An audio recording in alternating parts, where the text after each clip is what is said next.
I now give the time to our Juntos alumni to welcome our keynote. Good morning, everyone. My name is Cristo Daniel Salazar, and I use he, him, his pronouns. I'm delighted to be here with you all this morning and be able to share a little bit about myself. My parents are Mexican, and I am native to North Carolinian, so I am Chicano. I grew up here in the small rural county of Yadkin, where I went to school and graduated high school from. I got involved my freshman year of high school, which was 5 years ago, and I specifically joined because after middle school, I applied and was accepted into an early college. So I didn't go to an ordinary high school, and I felt like Juntos could be a way for me to get to meet other Latinx students at this new school. Even though that was the year that the grant ended for my county and we no longer had funding for the club, the amazing coordinator we had, Bobby Scott, myself, along with all the other passionate students involved, decided to take matters into our own hands. And so we started fundraising. We knew that Juntos was really needed in our community to better assure the success and future of our Latinx students and their families. This led to me becoming very involved with the community and where my passion for serving began. I went from being a member to becoming a project manager and planning out various community service projects throughout the community, to eventually becoming the president last year, which was also my last year with the program. But I would like to thank Diana and all the other Juntos members for still making me feel like part of the Juntos family. These 4 years that I was part of the program were honestly some of the best years of my young life. I learned how to work with all types of people and create long-lasting relationships. It helped me mature as well as take my future more into consideration at an earlier age than I feel like most students do.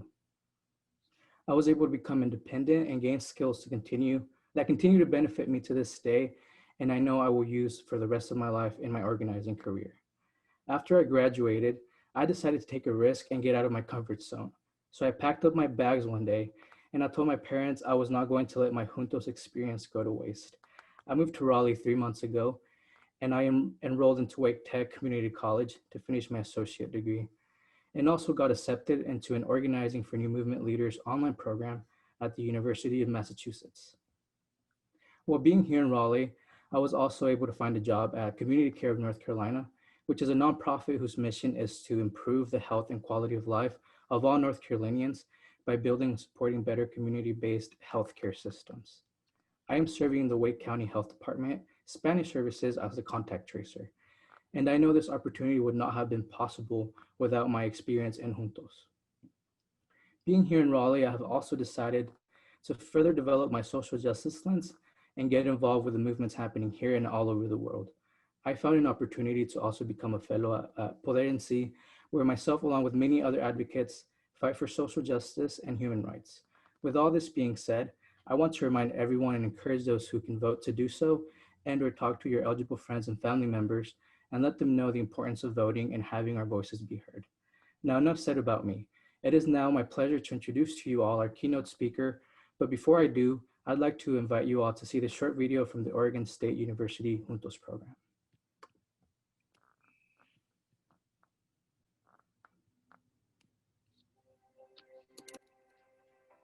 Este día, hace un año nos lo estamos pensando, hace un año. Y miren lo que tenemos hoy en día. Ustedes representan 10 lugares donde Juntos es una realidad hoy en día. We now have 10 sites, and we've been planning this event for about a year now. And this is, it's possible today. This is what we've worked so hard to do. Las familias que están aquí, como nosotros, todos tenemos una meta en común. Ustedes hoy están pisando el campus de una universidad. Ese queremos que sea el futuro para sus hijos. Por eso estamos juntos. All of us here have one goal that's the same, and it's to step foot on a university campus. And we are all here today doing just that. Bienvenidos a nuestra universidad.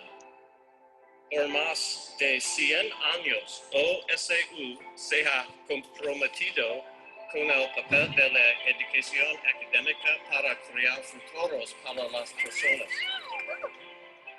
El día de hoy demuestra que tomamos nuestra responsabilidad seriamente de proveer una experiencia de aprendizaje valiosa, de crear un ambiente seguro para los jóvenes, de crear relaciones que los ayuden a cumplir sus sueños. OSU es un lugar donde usted puede aprender, crecer y disfrutar del hoy y del mañana. Estamos muy felices de tenerlos hoy como parte de nuestra familia de OSU. Bienvenidos.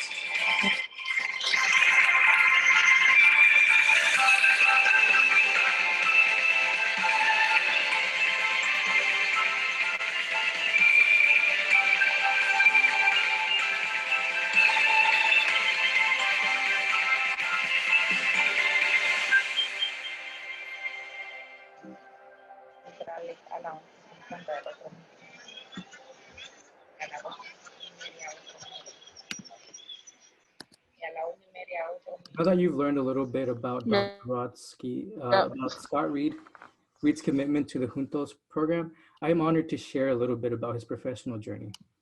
Dr. Scott Reed is a career extension educator trained as a forester and an economist. He began working in the private sector where he discovered the value of partnership with the university outreach activities. Early in his career, Scott spent 10 years at the University of Minnesota, where he was initially an extension specialist in timber harvesting and economic development before stepping into the leadership position of program leader and field center coordinator. Moving to Oregon State University in 1990, he served as associate dean to the OSU College of Forestry before becoming dean and director of the OSU Extension Service. Before retiring in 2019, he was vice provost for the University Outreach and Engagement. More than 20 organizations have honored Scott for a variety of accomplishments. His contributions were recognized in 2018 with a coveted Ruby Award from the Joint Council of Extension Professionals. Scott holds a bachelor's degree and a master's degree from the Michigan State University and a PhD from University of Minnesota. It's great to have you, Dr. Bueno, muchas gracias for your kind introduction, Cristo. Buenos dias, everyone. It's fabulous to be with you today. I'm sorry my Spanish isn't better, so I'll use English for my comments. At the beginning, I want to say that Diana is one of a very small number of people to whom I will say yes to anything they ask, including the honor of being with you today.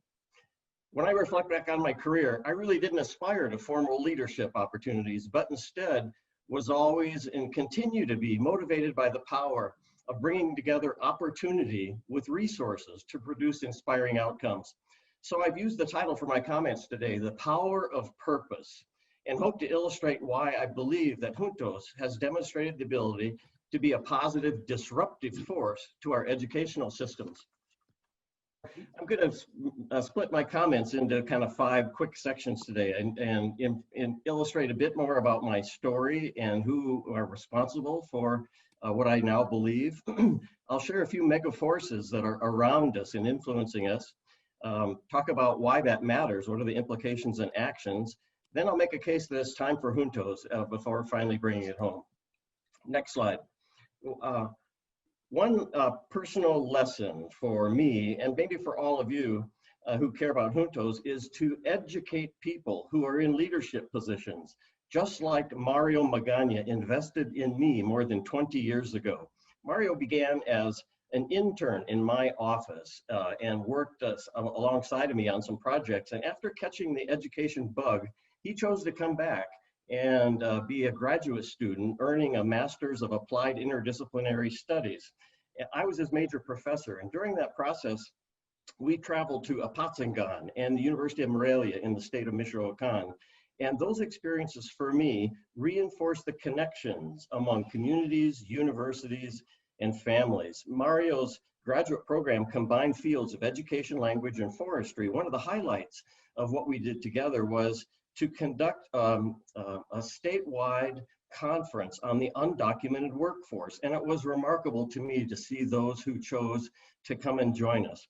It included the federal office that was the predecessor of ICE. Then it was called Immigration and Naturalization Service. They came and gave an educational talk when their historic work is doing things like patrolling borders. Mario and I continue as friends and colleagues today in his role as a tenured associate professor in extension at Oregon State University. Next slide. Now, any reference to mega forces would be incomplete without the observations of technology. Quite simply, everything is connected in the world that we live in today. We talk about the Internet of Things. There are lots of examples of it, of like things like robotics and autonomous vehicles. As you will learn, I'm a pretty active reader of a variety of different books. And one of my favorites is a futurist named Ross Dawson. And he actually predicted a future where human drivers will be outlawed because they're too dangerous. So even today, we're experiencing the digital effects of the COVID-19 pandemic that helped provide motivation towards a virtual convening and will continue to drive us towards more digital learning and experiences. Next slide. Especially in an election year, you might observe there's much social change as there is technical change. This is especially true as we humans, we expect more. We believe that excellence is the norm in everything. Transparency and accountability drives performance. And finally, public accountability cuts both ways. I was initially surprised and now completely see why Uber allows drivers to rate their passengers. And I thought it might have gone the other way. But the reality is we're evaluating each other all the time. Another book written by Bill Transfer called Everyone's a Critic, he says, quality trumps brand. Things like Yelp and TripAdvisor are here to stay.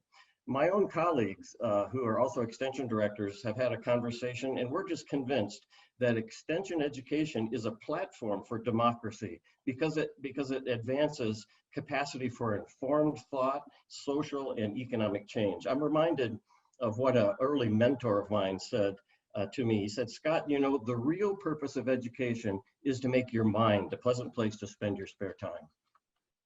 Next slide.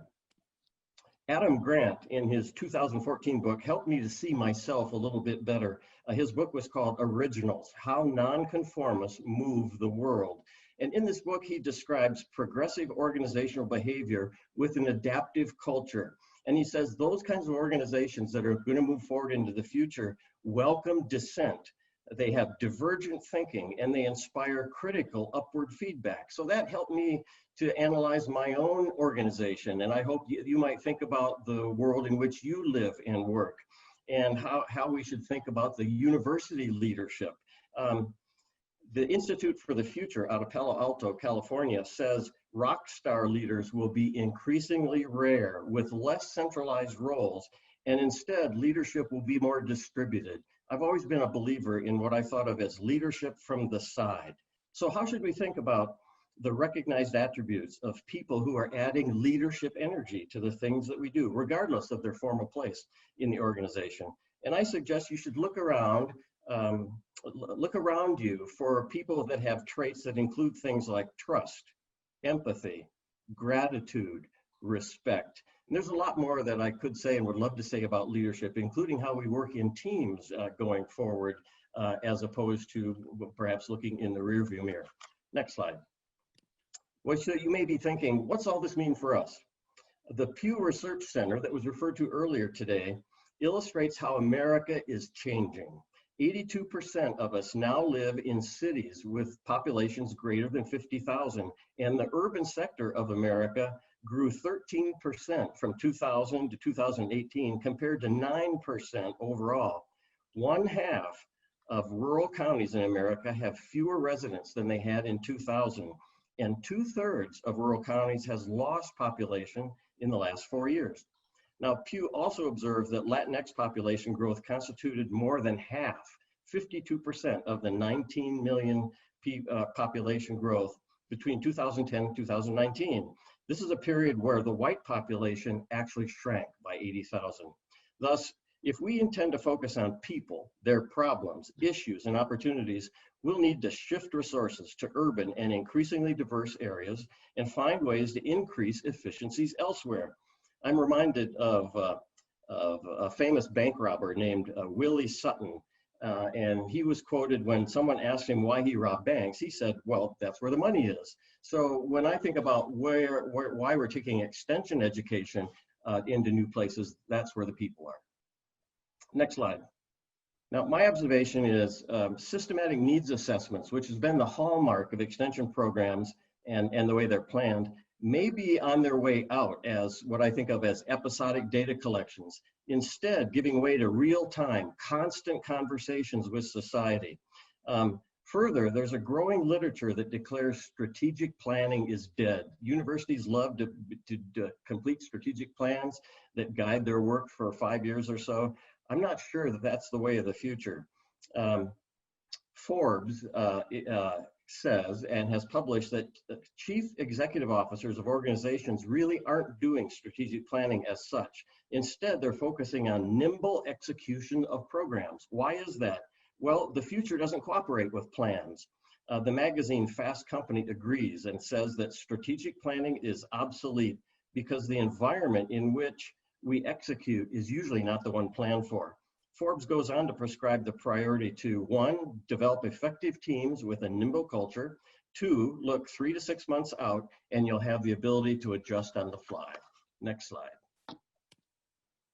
Now on to actions and best practices. For most of my career, we've sought extension candidates with extension experience, and we called that fit. But hiring people like us leads to replicating existing cultures and limits the value of difference and innovation. I remember my first extension colleagues coached me on what was called the extension way when I was first hired from the private sector. At Oregon State University, we were proud of and have made some recent hires from places like the Peace Corps, from the military, from non-governmental organizations, and from private consultants. Next slide. One of my first lessons in innovation was in Japan when I was inside of one of their more successful companies, and there was a sign behind the CEO's desk that said simply in English, it said, "Do something, try anything." This is a challenge for 100-plus-year-old institution like most universities and like the Extension Service nationwide to be an organization that doesn't want to believe we don't have it figured out. And so I'm convinced that innovation is not about stuff, but it's about a new way of thinking. And I'm encouraging us to move away from a culture of efficiency and execution. Efficiency can breed complacency and more status quo, which I believe risks being disrupted by others. Instead, let's have a messy and inefficient process with space to maneuver, with a growth mindset, with encouragement for people to experiment. Next slide. Here's where I believe Juntos as an internally disruptive positive force.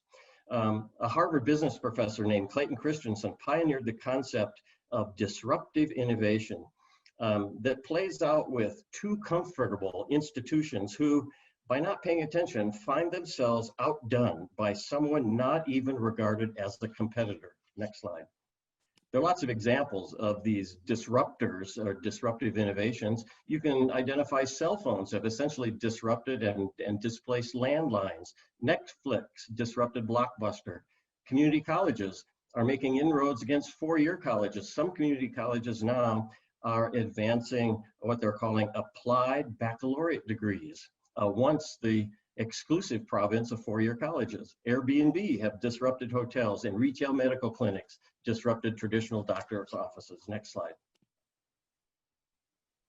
We should expect more demand-driven programs in contrast to research implementation. Research implementation has been an important and will continue to be an important part of extension education, but we should and need to listen to the demand around us in order to build contemporary programs.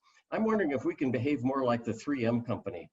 By policy, that company expects 5 to 20% new products in every business cycle.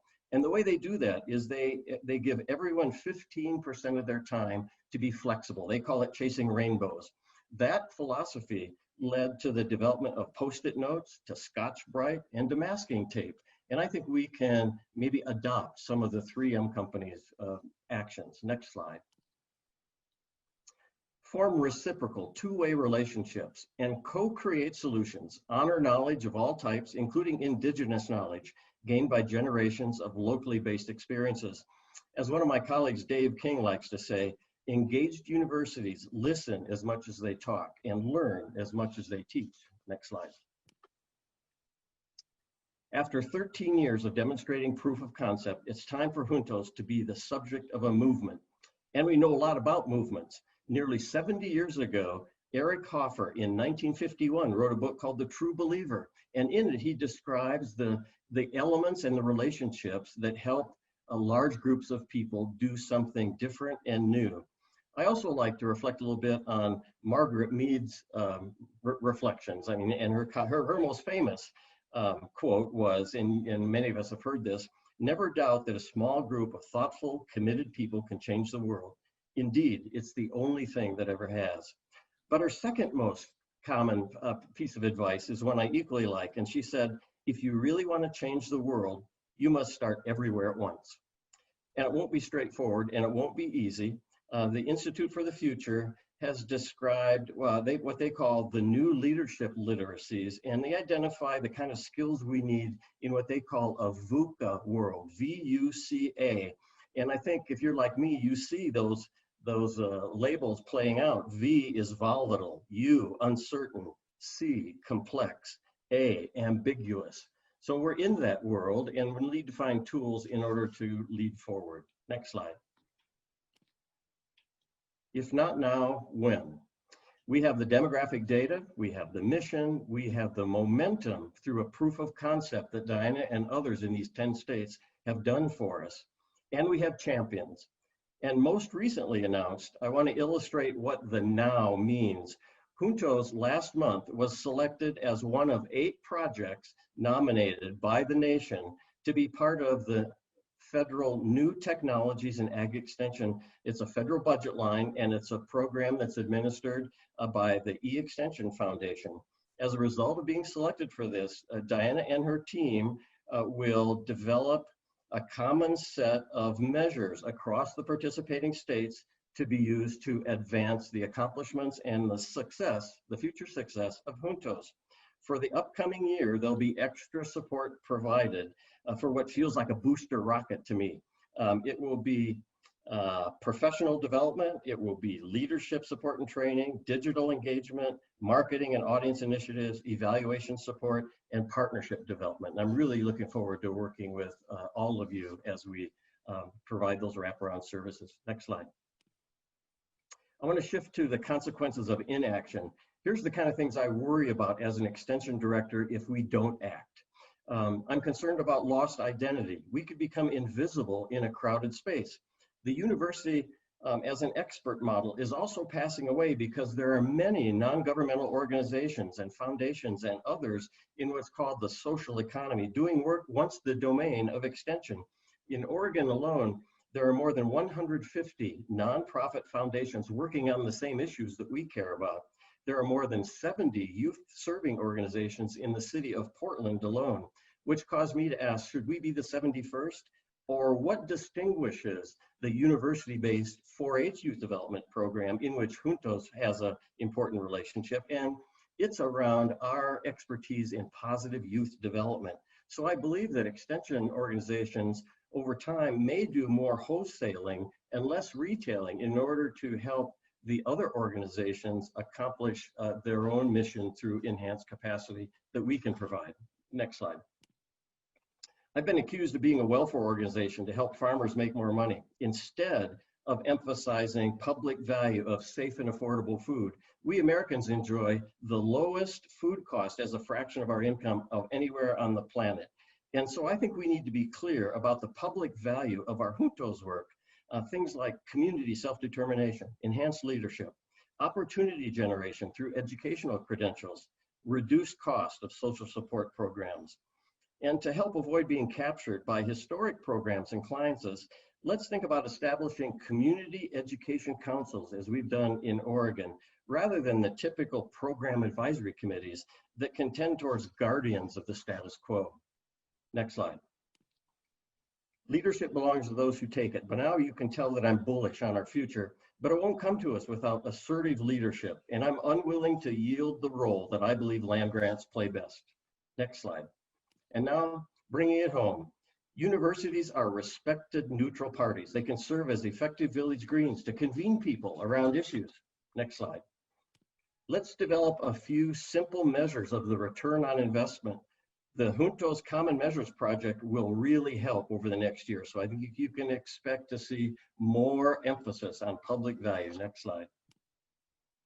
Finally, the concept of politics suggests that some of this is out of our logical control.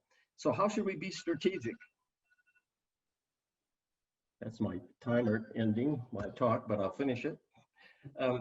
This concept of politics causes us to think about using to our advantage advocates who are both grassroots and grass tops. Grassroots are all of the people. A grass top advocate is a person who can pick up the phone and call the governor and expect to have their call taken. I think we need to involve policymakers in our programs. At Oregon State, I created a Professor for a Day program, and we invited state legislators to come and actually spend some time in the classroom talking to students. I think we need to watch the careers of successful leaders as they ascend higher. Next slide. Well, what are the signals? It's time to invest in Juntos as a national program. The demographic data points to priorities. The proof of concept is concluded, a 13-year test. We have strong mission alignment. The opportunity is consistent with the organizational history and the empowerment value of education. This was the same message seen by the US Congress when they passed the Morrill Act of 1862. We have the right people in place. We have willing partners. The purpose, accountability, and communication that Diana referred to is boosted. And finally, a disruptive innovation. This is a learning opportunity for the organization. Next slide. I hope that what I've laid out makes you thoughtful about the role each of us can play, as Mario did by becoming my teacher. While some of the points I've made might be arguable, and I'd be happy to do that, one thing is probably true. There's an author named Charles Handy who wrote a book called The Age of Unreason, and in it he said, the future isn't what it used to be. Final slide. We have work to do, and it's up to us. Thank you very much for the opportunity today.